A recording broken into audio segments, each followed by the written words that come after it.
Formation of image by lenses, है ना। अब उसमें हमारी दोनों आ जाएंगी, कॉन्वेक्स भी आ जाएगी और कॉनकेव भी आ जाएगी। तो फॉर्मेशन समझने से पहले हमें एक छोटी सी पहले बात समझनी पड़ेगी, कुछ हमें रूल समझने पड़ेंगे, ठीक है। तो पहले हम लोग बात कर लेते हैं कॉन्वेक्स लेंस की। तो हमने कहा कि फॉर कॉन्वेक्स लेंस, अब इसके लिए कुछ रूल है, जैसे मिरर में कुछ रूल थे ना, तो वैसे इसमें भी कुछ रूल है। देखो बड़ा ही सिंपल सा रूल है। रूल कभी नहीं आता कि डिफाइन रूल, ये नहीं, बस तुमको समझना है, क्योंकि अगर उसको समझ लोगे तो बना भी लोगे। तो रूल्स क्या है? पहला रूल देखो हम लोग समझते हैं, रूल नंबर 1। पहला रूल ये है कि जैसे मान लो हमने कहा मेरे पास अगर एक कॉन्वेक्स मिरर है, और ये सब हमें पता है, सब इसकी प्रिंसिपल एक्सिस होती है। यहाँ पर इसका जो होता है वो 2f1 होता है, यहाँ पर f1 होता है, और यहाँ पर f2 होता है, और यहाँ पर 2f2 होता है। ये चीज़, ये 2f1 क्या है? मतलब जो सेंटर ऑफ कर्वेचर है उसी को हम लोग 2f1 बोल दे रहे हैं, क्योंकि यहाँ से यहाँ की डिस्टेंस और यहाँ से यहाँ की डिस्टेंस हाँ सेम होती है, इस वजह से इधर वाले को f1 उधर वाले को f2 बोल दिया गया। तो देखो पहला रूल जनरली क्या बोलता है कि अगर सॉरी हम ये कौन सा लेंस ले लिए यार, हमें कैसा लेना है? कॉन्वेक्स लेना है ना, कॉन्वेक्स ले लेते हैं। ये मान लो कॉन्वेक्स लेंस है, ठीक है। तो पहला रूल देखो क्या बोलता है, सेम वही चीज़ है। यहाँ पर ऑप्टिकल सेंटर होगा O। तो पहला रूल ये बोलता है कि अगर कोई रेज प्रिंसिपल एक्सिस के पैरेलल है, जैसे कि उसमें था, तो after refraction it passes through focus. Arrow का निशान लगाना जरूरी है, इट पासिस थ्रू फोकस। ये पहला रूल हो गया। दूसरा रूल देखो क्या बोलता है, रूल नंबर 2, लिखना नहीं है, हाँ, कि अगर ये कोई अगर एक कॉन्वेक्स लेंस है और ये इसका ऑप्टिकल सेंटर है O। अब मान लो दूसरा रूल ये कहता है कि अगर इसमें देखो क्या होता है कि अगर कोई रेज ऑप्टिकल सेंटर से जा रही है तो वो सीधी चली जाएगी।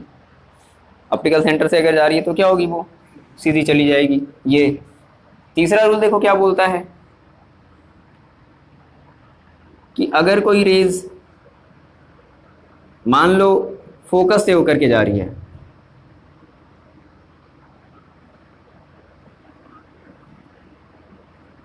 फोकस से होकर के जा रही है, तो आफ्टर रिफ्रैक्शन ये बिकम पैरेलल। ये इसमें हो गया, सिंपल सी बात। सेम यही हम लोग उसमें देख लेंगे। अब आ जाते हैं अपने इमेज फॉर्मेशन पर। तो इमेज फॉर्मेशन बाई, अब हेडिंग हमारी लग जाएगी क्या? Image formation by. अब यहाँ से समझ में आएगा, image formation by convex lens, ठीक है। चलो यहाँ तक कर लो, जल्दी से बना लो तीनों, लिखना कुछ भी नहीं है इसमें। देखो अब इसमें जो फर्स्ट रूल है, मतलब जो पहली वही कंडीशन है कि when object is at infinity, object कहाँ हो? इंफिनिटी पर हो। देखो सेम कर लेते हैं भाई। मान लो हमने कहा ये हमारे पास एक कोई कॉन्वेक्स लेंस है, ये इसकी प्रिंसिपल फोकस है, कोई ऑब्जेक्ट है मान लो यहाँ पर बहुत दूर है, इन्फिनिटी पर है, तो क्या होगी? अब देखो यहाँ पर इसकी क्या है? 2f1 है, यहाँ पर इसकी f1 है, यहाँ पर इसकी f2 है, यहाँ पर इसकी 2f2 है। तो कोई रेज मान लो चली पैरेलल, प्रिंसिपल एक्सिस के पैरेलल है। After refraction it passes through focus, after refraction it passes through focus. तो यहाँ पर बन जाएगी, बहुत ही छोटी सी इमेज बनेगी। इतनी बड़ी ऑब्जेक्ट का बहुत ही छोटा सा इमेज बना, ठीक है। तो वही सब सारी दोनों चीज़ें बता देते हैं। क्या क्या? कि पोजीशन, तो एट f2 मतलब फोकस, f2 कहने का मतलब फोकस। और हमें पता है कि कॉन्वेक्स लेंस का फोकस इधर ही होता है, जो रियल फोकस है वो इधर होता है। तो पोजीशन एट f2 पोजीशन हो गया। उसके बाद फिर और क्या बताते थे? साइज, साइज क्या हो जाएगी? Highly diminished.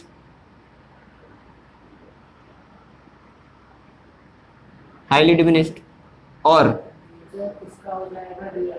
नेचर इसका हो जाएगा real. And inverted, real and inverted, ठीक है, उल्टा ही बनेगा, रियल है तो इन्वर्टेड ही होगा, रियल एंड इन्वर्टेड। ये हमने 3 बातें बता दी, बात समझ आ गई। दूसरी कंडीशन देखो, अब सोचो, अब फिर से तुम एक स्टेप आगे बढ़ाओ, तो बियॉन्ड 2f1, 2f1 के पीछे, 2f1 का मतलब सेंटर ऑफ कर्वेचर समझना है। तो व्हेन ऑब्जेक्ट इज एट, या ऑब्जेक्ट इज प्लेस्ड बियॉन्ड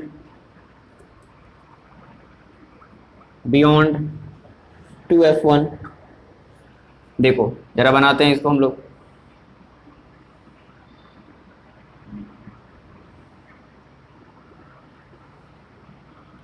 यहाँ पर है f1, यहाँ पर है 2f1, मान लो यहाँ पर हमने ऑब्जेक्ट को रख लिया, इतना बड़ा ऑब्जेक्ट है हमारा।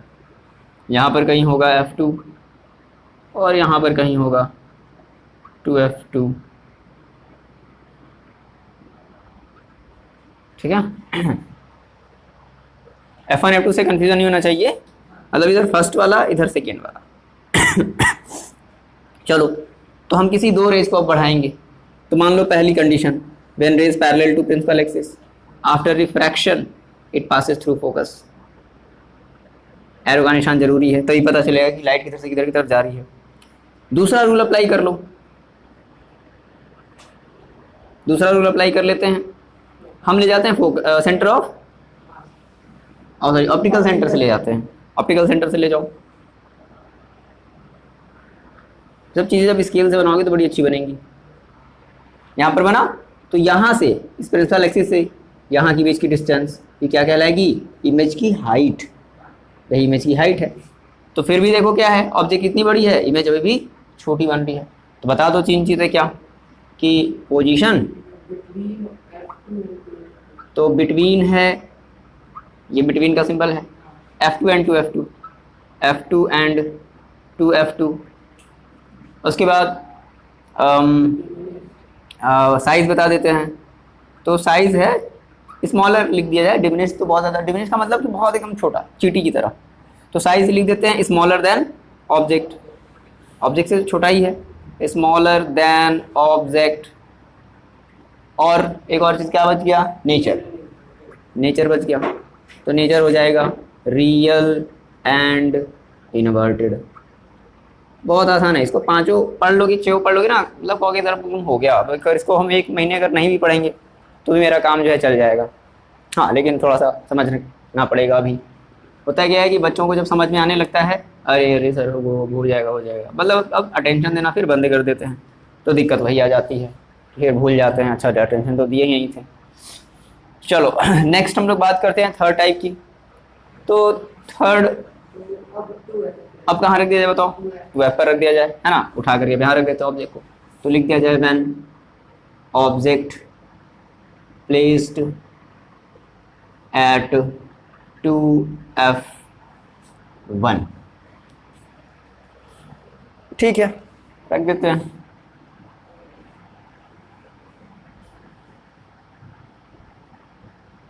f1 2f1 f2 2f2, ठीक है, रख दो। तो यहाँ पर रख दिया, पहली रे चली प्रिंसिपल एक्सिस के parallel, after refraction passes through focus. दूसरी रे चली ऑप्टिकल सेंटर से, मान लो चलेगी, ठीक है। तो ये एग्जैक्टली यहाँ पर जाकर के मिलनी चाहिए, क्योंकि ये रूल है, एक स्टेप तुम आगे बढ़ोगे, इमेज भी एक स्टेप आगे बढ़ेगी, ठीक, इस तरीके से एक स्टेप आगे बढ़ेगी। तो कहाँ मिल जाएगी, 2f2 पर मिल जाएगी। अब इस केस में हमारी दोनों की जो साइज होगी वो एग्जैक्टली सेम होगी, जैसे मिरर वाले में मिला था। सेम देखो, मिरर वाला ही है जो हम लोगों ने पढ़ा था, कॉनकेव मिरर की जो 6 कंडीशन थी, सेम वैसे ही सब बन रहे हैं। तो बता दो इसमें भी 3 चीज़ें, क्या, सबसे पहले पोजीशन बता दो, तो एट 2f2। उसके बाद साइज बता दिया जाए, सेम है ना, सेम एज ऑब्जेक्ट या सेम साइज की बन रही है। उसके बाद नेचर बता दिया जाए, तो रियल है एंड इन्वर्टेड भी है। बस ये बात।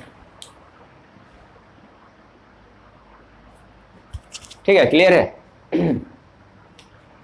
अब अगला स्टेप, चलो पहले इतना कर लो, इधर वाले को मिटा देते हैं, ये रूल्स मिटाते हैं।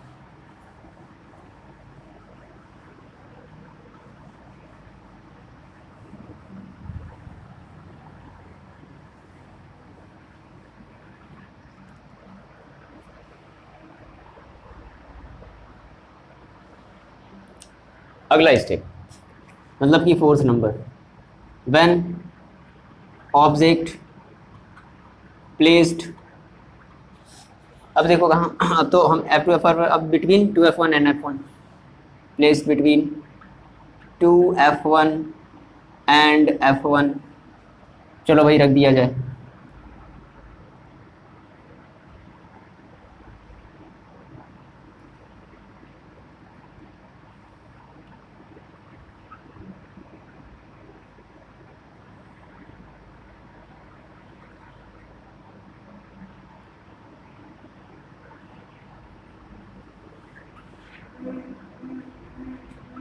टू F2 रख देते हैं यहाँ पर बिटवीन दिस, ये मान लो A, ये B है, मतलब इसका सर है, ये इसका पैर है, ये A है, ये मान लो B।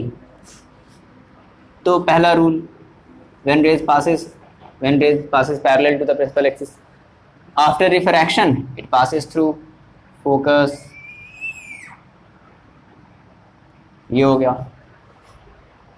दूसरा रूल अप्लाई करते हैं, when it passes through optical centre, ले जाओ, तो ये ले जाते हैं हम ऑप्टिकल सेंटर से,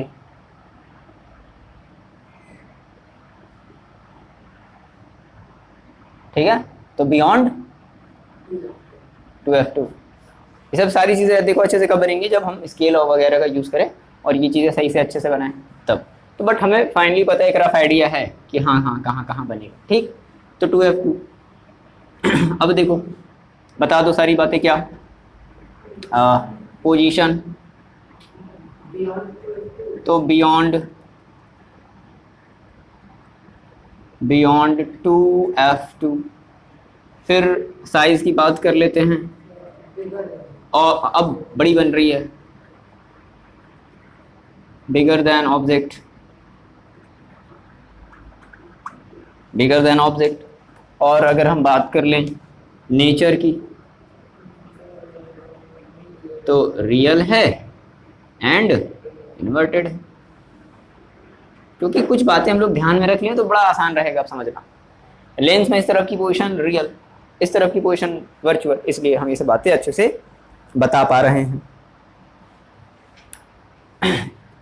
एक और देख लेते हैं 5th नंबर पर, ब्लू वाला मार्कर दिख रहा है ना इसमें, बढ़िया, हाँ ठीक है,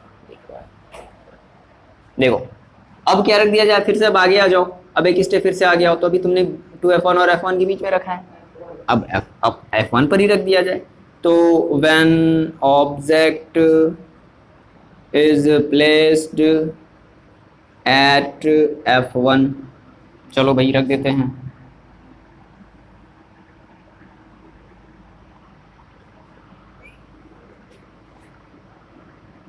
F1 2F1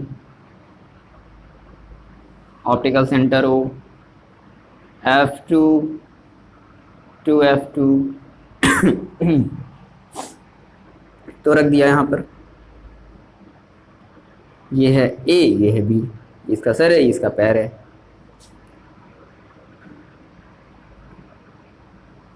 ठीक।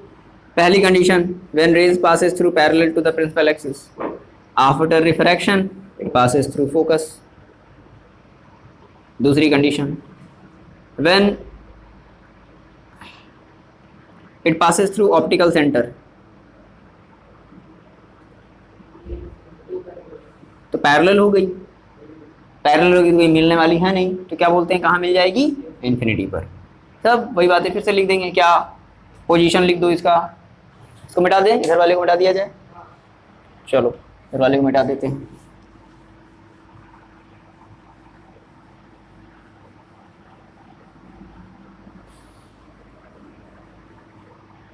ठीक है।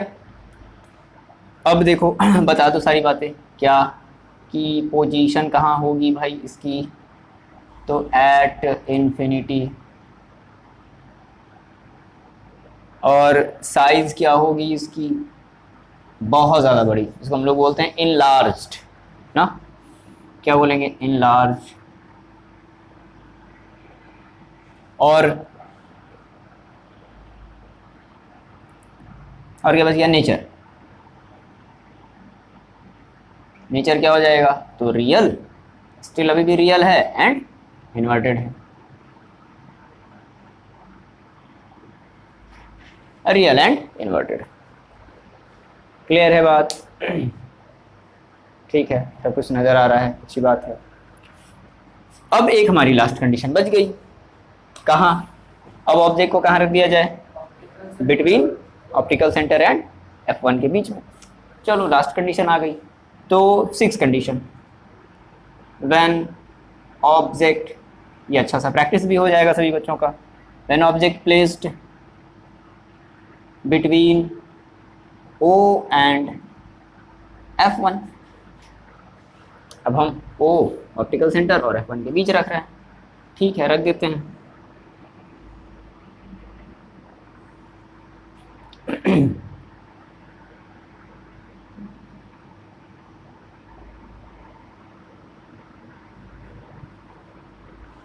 टू F1, यहाँ मान लो F2, और यहाँ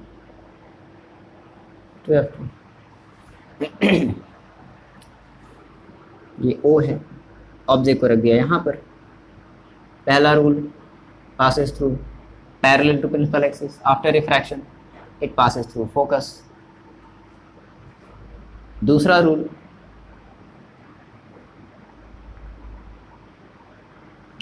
when it passes through optical center, इधर भाग गई है ना, ये इधर देखो, ये इधर जा रही है, ये इधर जा रही है, इसका मतलब है कहीं इधर नहीं मिलने वाली, इधर तो कहीं भी नहीं मिलेंगी, तो कहाँ मिलेंगी, अब पीछे की तरफ। तो क्या करेंगे, इस रेज को हम पीछे की तरफ बढ़ाएंगे, यूँ इस तरीके से, इस रेज को भी पीछे की तरफ बढ़ाएंगे, यूँ इस तरीके से, जहाँ पर मिलेगी वहीं पर हमारी बन जाएगी इमेज।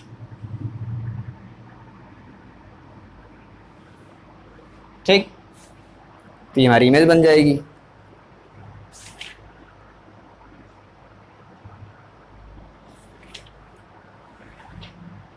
है ना, ठीक है। तो क्या बोल दिया जाएगा कि इसकी वही 3 कंडीशन बता दो, क्या, पोजीशन, पोजीशन, पोजीशन में पहली चीज़ क्या, इमेज कहाँ बन रही है, बियॉन्ड F1, F1 के पीछे बस, ठीक है। तो बियॉन्ड नहीं, ऐसा नहीं है, कोई ज़रूरी नहीं है, बस इतना है, हाँ इतना श्योर है कि F1 के पीछे ही बनेगा। हो सकता है कहाँ काफ़ी और ज़्यादा आगे रख दो, तो हो सकता है कि F2 F1 के पीछे चला जाए, बस इतना बोल देंगे कि beyond F1, beyond F1। Position की बात हो गई, साइज़ की बात कर लेते हैं। तो देखो क्या बन रही है, लार्ज बन रही है, ऑब्जेक्ट के कंपैरिजन में लार्ज बन रही है, ठीक है। तो इसमें भी बोल दो क्या, इनलार्ज्ड, इनलार्ज्ड। अच्छा, इस वाले केस में ध्यान रखना थोड़ा सा, इस वाले केस में इनलार्ज लिखा है ना, इसमें लिख लो हाईली मैग्नीफाइड, हाईली मैग्नीफाइड। एक तो होता मैग्नीफाइड कि बड़ा बना, एक हाईली मैग्नीफाइड बहुत बड़ा बना। तो इस केस में हम लोग लिख लेते हैं हाईली मैग्नीफाइड। इनलार्ज तो इसमें बन रहा है, तो इसमें हम लोग लिख लेते हैं हाईली मैग्नीफाइड। ध्यान रख लेना यहाँ पर सभी लोग, हाईली मैग्नीफाइड। क्लियर हुई बात, ठीक है। अब देखो इसमें बता दो, साइज इनलार्ज हो गई, काफ़ी बड़ी बन रही, इतनी बड़ी, ठीक है। और एक चीज़ और क्या, नेचर। अब इसमें देखो हमारी जो इमेज है वो बनी है सीधी ऐसे, मतलब कि अगर ये ए था, ये बी था, तो देखो स्टिल ये भी अभी भी ए है, ये अभी भी बी है, मतलब जैसे इमेज थी, जैसे ऑब्जेक्ट थी वैसे इमेज भी बन रही है। तो हम क्या कहेंगे, इरेक्ट, क्या कहेंगे। अच्छा, और इस साइड है तो लेंस के हमने बताया कि लेंस के साइड जब रहते हैं तो क्या होता है, वर्चुअल, इस साइड रहते हैं तो क्या होता है, रियल। तो that means virtual and erect. कितना आसान सा काम है, बच्चे इसी को लेकर के परेशान रहते हैं। बहुत आसान सा ये काम है। ध्यान रखना, हमने जो बातें स्टार्टिंग से बताई चली हैं उन सब बातों को आप लोग ध्यान रखो, तो ये चीज़ें ज़्यादा अच्छे से फिर समझ में आएंगी। हो गया, बन गई लास्ट कंडीशन हमारी, खत्म काम।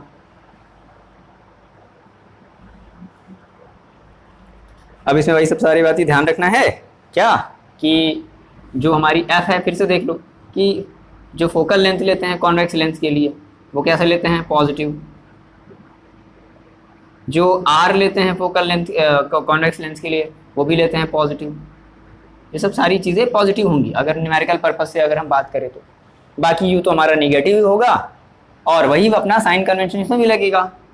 साइन कन्वेंशन, इस तरफ की चीज़ें पॉजिटिव, इस तरफ की चीज़ें निगेटिव। अब इसमें 5 इमेज की जो डिस्टेंस होगी वो पॉजिटिव होगी। बोलो, इसमें 5 इमेज की डिस्टेंस क्या होगी, पॉजिटिव, और 1 इमेज की डिस्टेंस होगी निगेटिव। यानी कि इस वाले केस में निगेटिव, कॉनकेव वाले का जस्ट उल्टा है थोड़ा सा, उसमें 5 निगेटिव मिलता था, लेकिन रियल और इन्वर्टेड वो भी होता था, और 1 पॉजिटिव मिलता था। इसमें भी सेम वही काम है ना। तो ये सब बातें हम न्यूमेरिकल पर्पस से देखेंगे। अब नाउ हम लोग नेक्स्ट आ जाते हैं, इसको कर लो इतना पहले, चलो जल्दी से।